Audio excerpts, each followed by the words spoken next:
गांव में एक कंजूस और लालची औरत रहती थी जिसे लोग कंजूस सास कहते थे। उसका एक बेटा और एक बहू थी।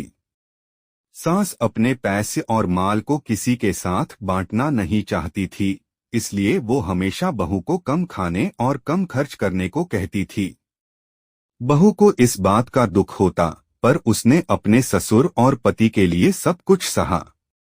एक दिन सास ने अपनी बहू से कहा, आज से तुम्हें अपने खर्चे और भी कम करने पड़ेंगे। बहू ने चुपचाप मान लिया, लेकिन वो अंदर से परेशान थी।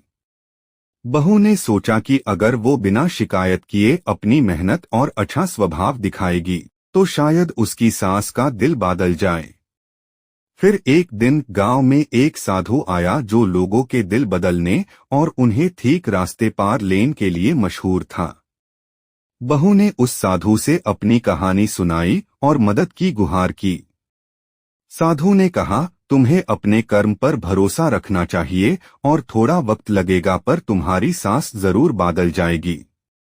उसके बाद साधु ने सास को अपने पास बुलाया और कहा, तुम इतनी कंजूस क्यों हो? दुनिया का सब कुछ तो एक दिन छोड़कर जाना ही पड़ता है। तुम्हारी बहू तुम्हारी सेवा करती है, तुम्हें उसके साथ न्याय और प्यार से पेश आना चाहिए। सास को पहले तो गुस्सा आया, लेकिन साधु के शब्द उसके मन में बस गए।